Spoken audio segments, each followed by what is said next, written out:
Amen. Sige po. Hanap po tayo ng pinaka-komportabling upuan na pwede nating upuan today. Kasi in 40 minutes po, dyan kayo upo. Walang tatayo. Amen. Walang alisan daw, sabi ni Pastor. Amen. Handa na po ba ang bawat isa? Hallelujah. Actually, if we just digest the lyrics of the song, it's more than enough for us to go home. To go home, no? Pwede nang pang-uwi po yung praise and worship pa lang. But of course, this day is an appointed day for us to receive, hindi siya new manna, but additional manna for us. Amen. Sige po. Fasten your seatbelt nga, sabi ni Pastor. Amen. So, magandang umaga po ulit sa bawat isa. Amen. Pakibati nga po ng tatlong tao, left and right, and pakisabing, may gagawin si Lord today. Amen. Isa, dalawa, tatlo. Oh, amen. Gawin nyo na pong 4. Kung may extra pa. Amen. So yun po,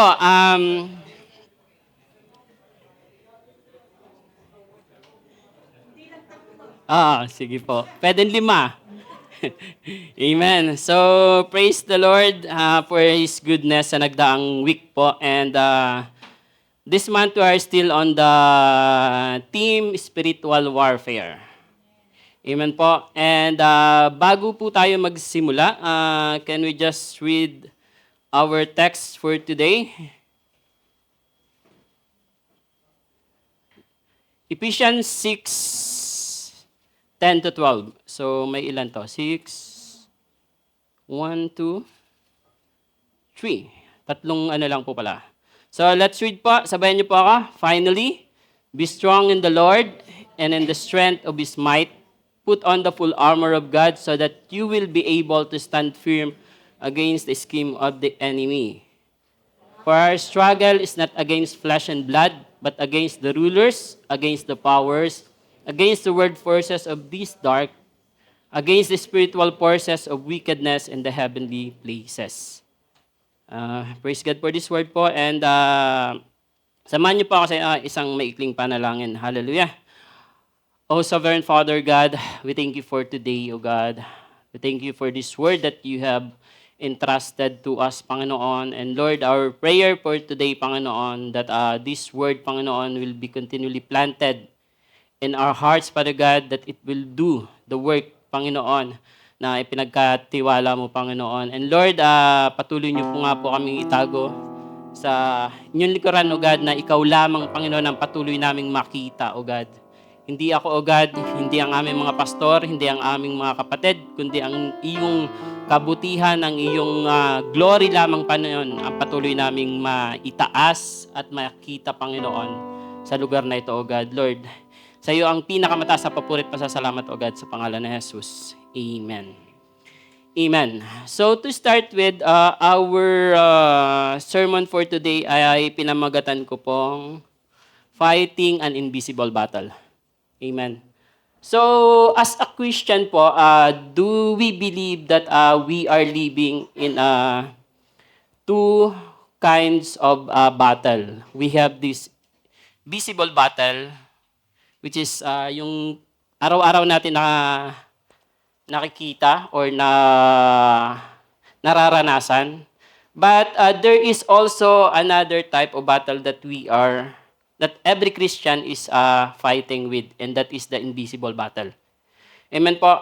As a people, we are so concerned about the things which are visible.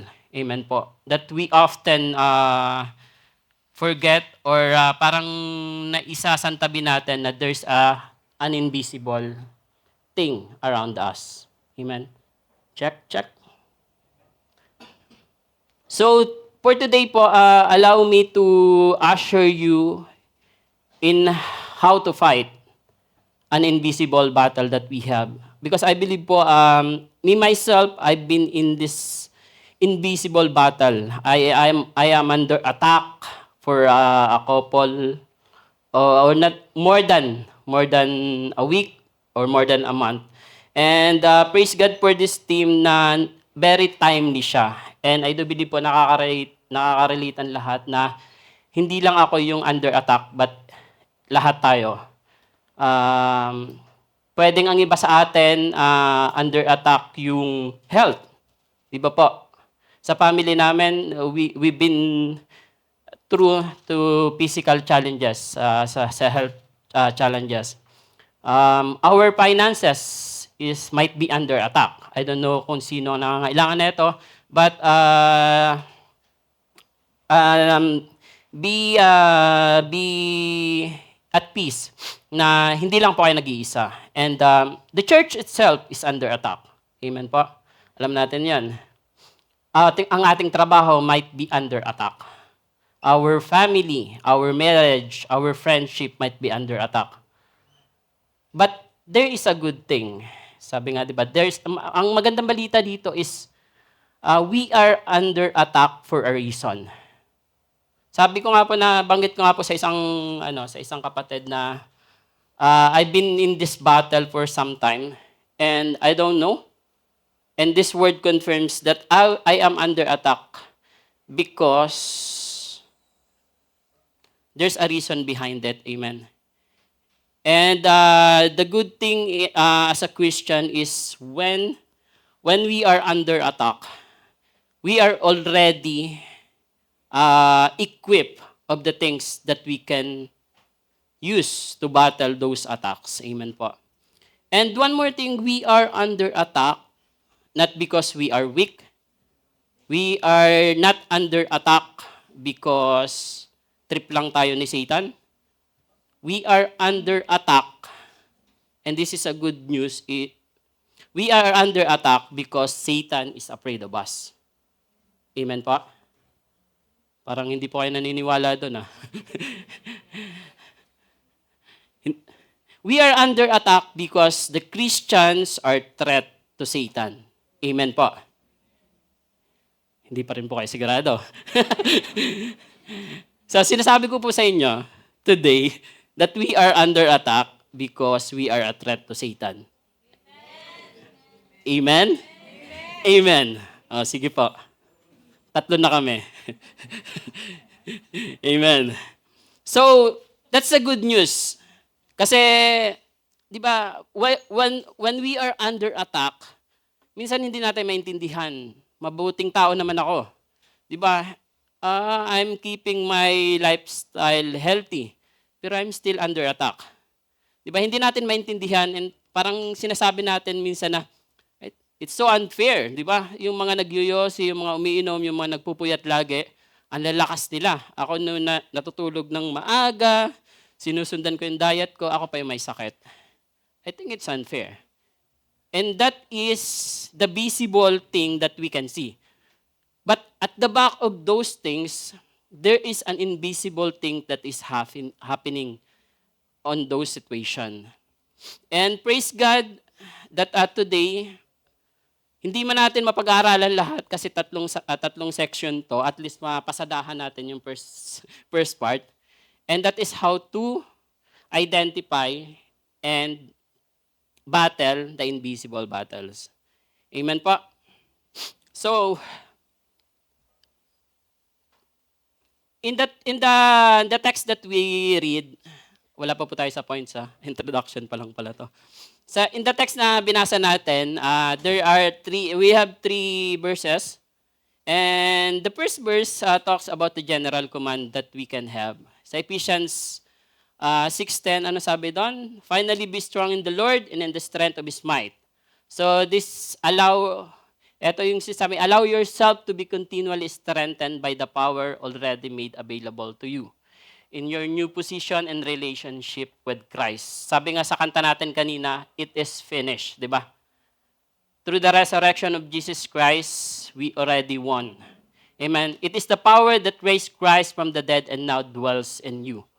Naniniwala po ba tayo na itong power na nag-raise kay Jesus Christ is nananahan sa atin? Amen. Pag hindi pa po tayo naniniwala, maniwala na po tayo. Amen. So, because that is one necessity para mabattle natin itong mga invisible battle natin. And second is specific command, Ephesians 6:11. How? By continually and repeatedly putting on at a specific point in time the spiritual protection God has provided for you. If I remember it correctly po, it was discussed by Pastor Francis in the first week, yung armor of God. Amen? For the express purpose of holding on to your position in Christ as you are bombarded by satanic strategies designed to destroy you and or render you ineffective in kingdom pursuit. Amen. And the third one is the reason for commands. For commands in verse 10 and 11. Sabi nga sa Ephesians 6:12, for the struggle is not against flesh and blood, but against the rulers, against the powers, against the world forces of this darkness, against the spiritual forces of wickedness in heavenly places. So, it is because our real struggle is invisible. We are battling, we are wrestling, and much that it's not against physical, material adversaries, but against the hierarchy of demonic forces doing battle in the spiritual realm. Walang M. Yan. So, eto po yung dito po tayo iikot sa umagang ito. I have 30 minutes. And ito yung pag-aaralan natin. So, again po, babalikan ko yung sinabi ko kanina. We are under attack for a reason. And sabi nga po, as a people, as a normal being, as a human being, minsan hindi natin maintindihan bakit tayo pa nakakaranas ng mga ganitong kasakitan, ganitong hirap. Though we are living good in our, at least in our pananaw. Anong pananaw po sa English? Yun, sa isip natin, sa isip lang natin. At least we are. Outlook. Amen. So, but then again, bakit pa rin tayo under attack? Sabi nga, pag nasasaktan tayo, okay lang masaktan tayo kung alam natin yung purpose, di ba? Amen po ba? Or ayaw nyo talaga masaktan? Sino po ba yun dito yung mga ayaw masaktan? Wala. So lahat gustong masaktan. Amen. So sige po. So, sa nga po, di ba, it's okay for us to be in pain as long as we know the purpose of those pains. Amen po? Hindi yung sinaktan ka lang, parang dumaan ka lang, sinapak ka. Di ba parang wala namang yun? Parang wala siyang Ikaw pa nag-sorry, di ba? Yun yung doon. Pero as a Christian, it's okay for us to be in pain as long as we know the purpose. Parang yung mga nanay, di ba? Pag pumupunta sila sa Raudat, kasi immunization ng mga bata, di ba? Dinala nila doon yung bata, okay na okay yung bata, tapos tutusukin ng doktor, di ba? Iiyak yung bata. Hindi natin ini-stop yung doktor. Kasi alam natin yung purpose na yung immunization na yon is para sa anak natin. So in reality, we should understand that every battle or every attack that we have, every pain that we have has a purpose or should have a purpose in our life. At least we should know na yung mga nararanasan natin ay may purpose. Kasi kung hindi natin alam, doon tayo nagkakaproblema. Amen? So, to go through po, we will talk about the 5 basic truths about the spiritual warfare. Pauna. Amen? So, eto na po. Pakihanda po yung mga notes natin. First point. There is an invisible world that just as real as the visible world. Naniniwala naman po tayo doon, di ba? And makikita po natin yon sa Old Testament. Sa Old Testament po, itong 2 Kings 6:15 to 19, ito po yung account sa Old Testament na nabanggit din ni Sister Justo kanina sa praise and worship. This is the time where the servant of Elisha, yung spiritual eyes ng servant ni Elisha ay na-open. 'Di ba yung si Elisha was surrounded by the enemy. And then ginising siya nung servant niya and sinabi, we are surrounded. Pero si Elisha, cool. And sa Christian, I think we should learn how to be that to be that cool as well. Lalo na pag taga-B, cool ka. Ayun. Ay, yun. Yan. So this is one fruit na there is an invisible word that is as real as the visible word that we have. And sa New Testament naman po, ito yung sa 2 Corinthians 10:35. Ito yung sinasabi ni Apostle Paul that though we walk in the flesh, we do not war according to the flesh. For the weapons of our warfare, or war song, are not of flesh but divinely powerful for the destruction of fortress. So kung kulang pa po yung mga reference natin na there is an invisible word, research na lang po tayo. Second point.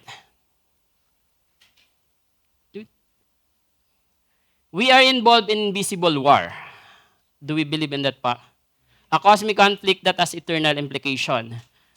When we talk about war, lagi tayong affected dito kasi we are in the midst of a physical war. Amen po ba? So aside from those physical war that we experience for a month, more than a month, ilang month na ba? February, March, April, May, June. Almost 6 months na. So, there is an invisible war around us. And we as a Christian are part of this invisible war. And when we are talking about our involvement in the invisible war, ayan po yung binasa ko kanina, 2 Corinthians 10:3-5. When we are dealing on the invisible war, we should deal mostly. I encourage po, we should deal mostly on the invisible war than on the visible. Bakit pa? Tingnan, let us go. Daling ko po kayo sa Mark, sa account ng Mark kung saan yung mga disciples ni Jesus Christ and si Jesus Christ is nagta-travel sa Sea of Galilee, pa-cross sila. And, di ba, kung natatandaan po natin, every time that Jesus and the disciple or the disciple of Jesus travel in the Sea of Galilee, lagi silang binabagyo. Hindi ko po alam, pero yun nga yung sinasabi, they are always under attack. Amen po. And in that time, what did Jesus do? Diba? Did he rebuke the waves? Did he rebuke the typhoon? He rebuked the spirit behind that. Amen po. And this is the same thing that I'm telling myself and you right now, that when we are under attack, when we are on the midst of this spiritual attack, we should rebuke not only the visible thing that nakikita natin, but more so the spirit behind those things. Isa pa pong, sabi nga, di ba, hindi natin nakikita yung wind. Sino po nakakita ng wind dito? Sino po mga airbender dito? Mga airbender, di ba? Madalas po hindi natin makita yung wind. Minsan naaamoy natin, pero madalas hindi natin makita, di ba?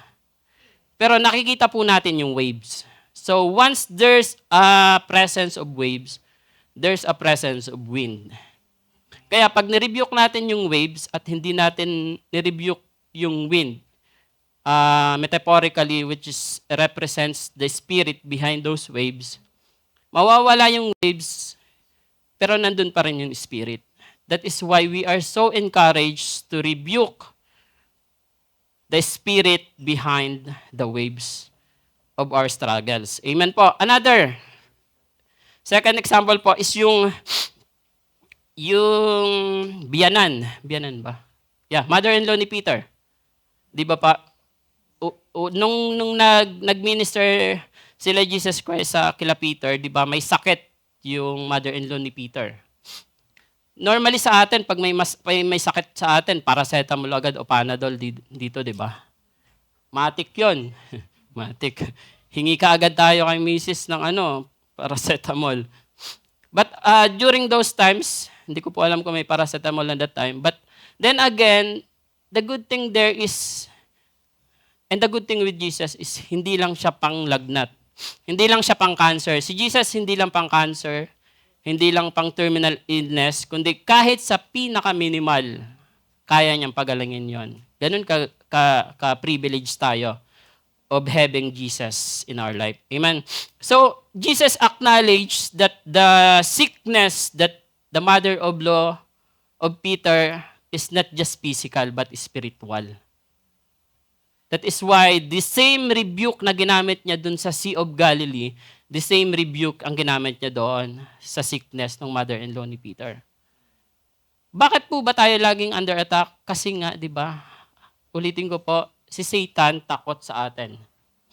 We are a threat. And the mother-in-law of Peter is a threat. Kasi magsiserve siya sa mga disciples. Magsiserve siya kay Jesus Christ. And the same thing, the disciples are a threat to Satan kasi magmi-minister sila sa kabilang ibayo. That's why they are under attack. It's a testing, it's also an attack. Amen po. Gusto niya po isa pang sample? Yung last na lang to, promise. Ang text po ba yung babaeng na-paralyze half of her body and matagal siyang naging kuba? Hindi ko na-research pala. But there's an account in the Bible that there is this lady na na-paralyze yung half body niya. And from that time on, hanggang na-met niya si Jesus Christ, kuba siya. Nakikita niya lang lagi, of course, since kuba siya, nakikita niya lang is the floor. Everything on the ground, the dust, and everything. And then, when she met Jesus Christ, nakita niya na yung langit. Kasi na-straighten siya. Di ba po? Sabi nga, di ba, when we meet Jesus Christ, hindi lang yung lupa makikita natin. Pati langit. Amen? And that's a good thing in meeting Jesus Christ. So the same rebuke, the same fight that Jesus Christ did on those three examples is the same thing that we were encouraged to do so. Let's continue to rebuke the spirit behind the attack that we have. Let's continue to rebuke the spirit behind our struggles. Amen pa? Because we are involved in an invisible war. Amen? Next point pa. May 3 points na po lang tayo. Our foe is formidable and his goal is to destroy us and discredit the cause of Christ. Amen? Sino po yung foe na to na sinasabi? Anyone? Any two? Wala. Sige po. Fernando foe daw. Salamat, Pastora. Di ba sabi ko sa inyo, madaming photo eh. So, in this text po, this po is referring to Satan.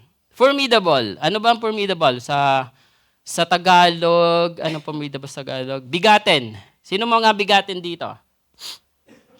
So, ang literal, no? Amen. So, eto po. Ang ating kaaway ay bigatin. Kung sa Tagalog, di ba? Ang ating kaaway ay bigatin. At ang goal niya is to destroy us and to discredit the cause of Christ. So that's another reason why the Christians or the church is under attack. Kaya sabi nga sa 1 Peter, since our foe is formidable, we should be 1 Peter muna kaya. 1 Peter 5:8. Be of sober spirit, be on alert, Your adversary, the devil, prowls about like a roaring lion seeking someone to devour. Devour. Amen po. So, pasadahan lang natin yung yung gaano ba kabigat. Actually, the point number 3 and point number 4 are interconnected po. Sige po, sa point number 4 tayo. We must respect. Point number 4 kaya. Yeah, we must respect our foe but not fear him. Become acutely aware of his methods but not preoccupied by them. For a lack of a better term, respect, the term used was respect.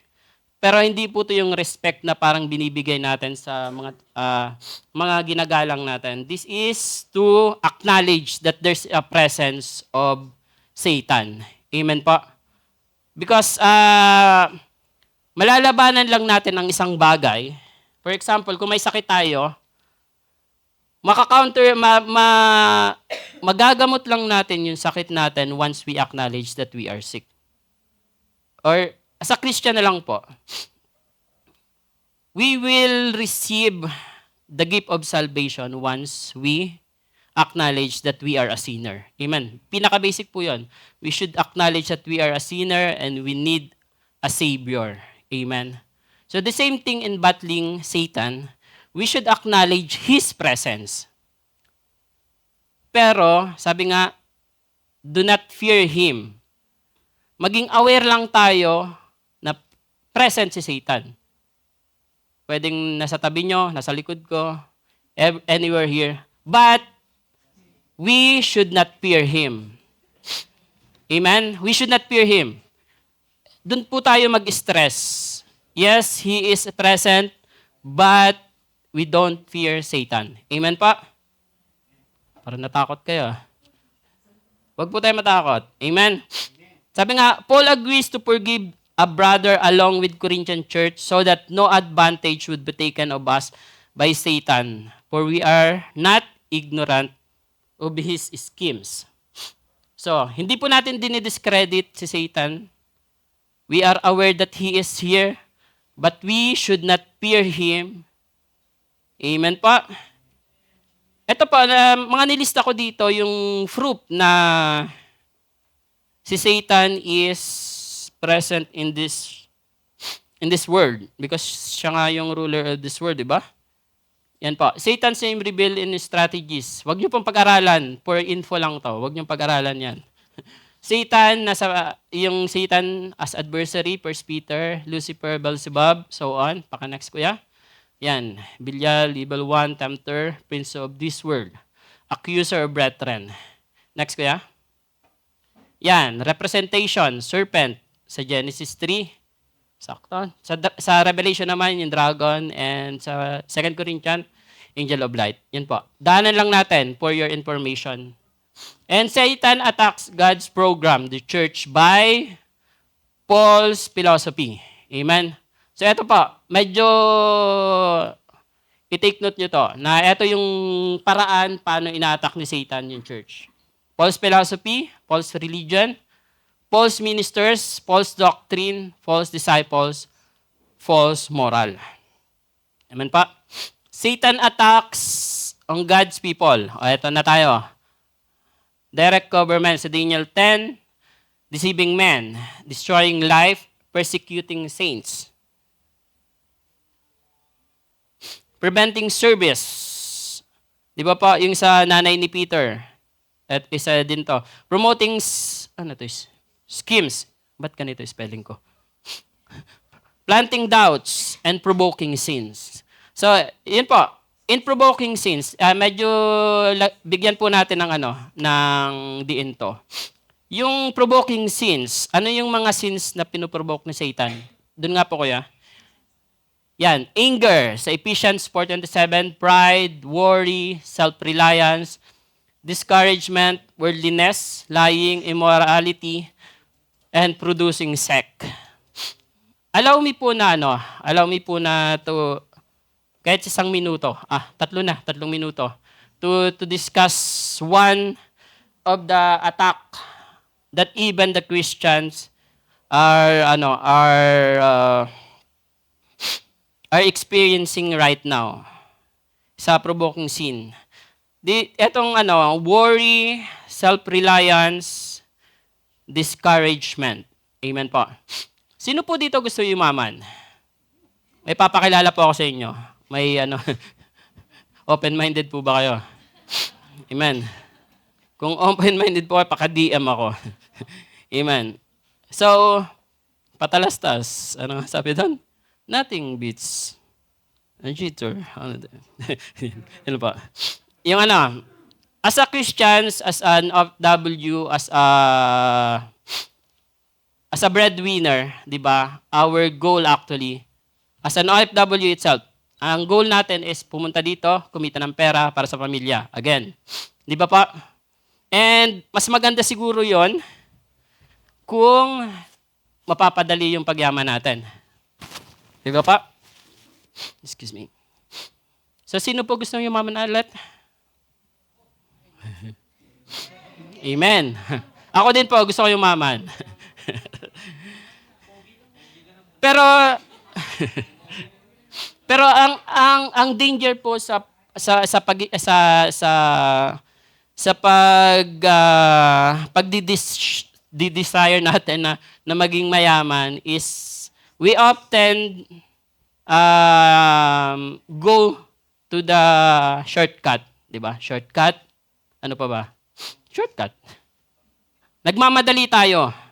And sa pagmamadali natin, in these times, there's a lot of things that really can aid us to be so rich in an instance. Sino po nakakilala kay Ivana Alawi? Hindi ko po siya inaano ha. Ano lang siya, trending siya. Tapos sinearch ko bakit pa siya trending. Hindi po kalala? Hindi niyo po kalala si Ivana Alawi. Hindi ko po siya pinopromote ha. Yun po. Ang point ko po dito is, di ba po, napakadaming celebrity, napakadaming influencer natin na nag-cater ng gambling. Amen po. So my point is, one way na attack ni Satan is for us to be involved in this gambling. Sabi nga po, di ba, sa atin, ilang milyon na po ba ang grand prize ng loto sa ngayon? Ito na lang po, magkano na yung isang ticket ng loto po? Magkano? Praise God, wala nagloloto dito. Amen. Pakipalakpakan naman po sarili nyo. Wala nagloloto, praise God. So, move na po tayo sa next point. Walang nagloto, no? So, sabi po, hindi masama yung magkaroon ng pera. Ang masama, sinasabi ng Bible, is yung mas minamahal natin yung pera. Yung pagmamahal sa salapi, ang ugat, di ba? Hindi yung salapi, kasi ako po gusto ko din ng salapi eh. Pero kung yun na lang, dun yung focus na lang natin is nandun sa pursuit natin sa pera, yun yung problema. Amen po. So, pahapyaw lang naman po to. Amen po. So, let's move on. Satan's power is limited. Kasi, he is created. Therefore, not omniscient or infinite. Amen. Good news po ba to? So, kung created si Satan, created tayo, pwede na, di ba? Kayang-kaya na natin. Now, he can be resisted by Christians. Sino po Christian dito? So, we can win this invisible battle. Amen? Kasi, created being si Satan, he can be resisted by Christians, which are us. Then, God places limitation on him. Amen? And that's another good news. Na hanggang dito ka lang, hindi ka na pwedeng umabante. So, once we understand that these three things, do you think po, kaya na nating manalo sa invisible battle? Amen. So, sabi nga, sa application, balance and wisdom are crucial in our assessment of spiritual opposition. To assign too much or too little credit on the reality of demonic activity is to error greatly. Yun po yung sinasabi ko. Hindi natin dinidiscredit si Satan, pero hindi natin siya kinatatakutan. Amen. So for the last point, and I have 7 minutes.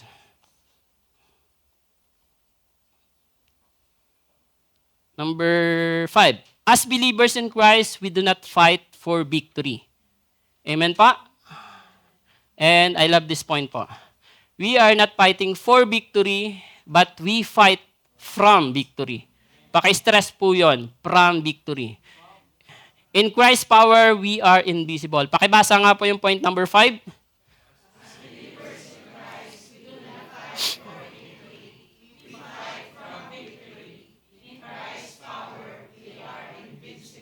Amen.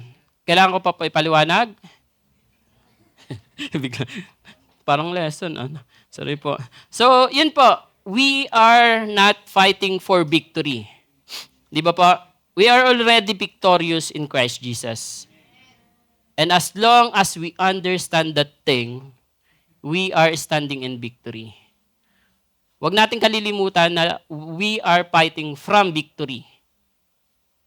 And when we are fighting from victory, the victory is already secured. Amen po ba? So, I believe po napakasimple netong lesson for today. But for me itself, it's very very formidable din. Napakabigat niya para sa akin. Because as a person who is trying to battle against my mind itself and forgetting that there are these 5 things that I should study or I should learn. Napakalaking bagay po neto. And I believe po na meron sa atin, hindi man lahat, meron sa atin na mga dumadaan sa mga ganitong struggles. Napakatagal na nating Kristiyano, pero dumadaan pa rin tayo sa struggle in our finances, in our marriages, in our friendship, in our work, sa lahat ng area ng buhay natin. So, today po, this is a reminder for us that we are fighting from victory. The victory that has given by believing in Jesus Christ alone. So, before po mag-descend tayo sa HIA, let's read 1 Samuel 17:46. Sabi nga, "This day the Lord will deliver you into my hands, and I'll strike you down and cut off your head. This very day I will give the carcasses of the Philistines' army to the birds and wild animals, and the whole world will know that there is God in Israel." Ano po ang background nito? Tanungin natin yung mga kids. Ito po yung kwento ni David and Goliath. Amen po. And trivia po, paborito ko si David. Paborito, no? Paborito ko yung kwento niya. I don't know why. Maybe because from my childhood, it was already taught to us. Up to now. And kung makikita natin, dito sa text sa 1 Samuel 17, ito yung time na yung Philistine and the army of the living God, which are the Israelites, are on the valley of Elah. And for 40 days, mabilis na recap lang po. And for 40 days, they are on the standoff. And sabi nga, for 40 days, daily silang minamak ni Goliath nung panentro ng Philistine. So, in 40 days, just imagine, araw-araw kang inuinsulto sa ano mo, sa territory mo, di ba? Naalala ko tuloy po bigla yung kaguluhan sa saan nga yun? Sa may Zambales. Against the Chinese and the Coast Guard. Di ba po? For how many years na tayong binubuli ng ating mga kapitbahay na singkit? Di ba pa? Ay, hindi ikaw, boy, ah. For how many years we are on that threat? Parang na ano ka lang po, hindi ko po binobrought out yung current situation sa atin. Parang na ano ko lang, parang nailagay ko lang yung sarili ko doon sa panahon ng 1 Samuel 17. Na 40 days, they are being bullied by this giant. And wala silang magawa. kasi hindi nila kaya. But on the 40th day, there is this young kid, 16 years old, mapayat, gwapo naman, sabi nga ng Bible, gwapo naman. Sino yon? Hindi po ako yon. Si David yon.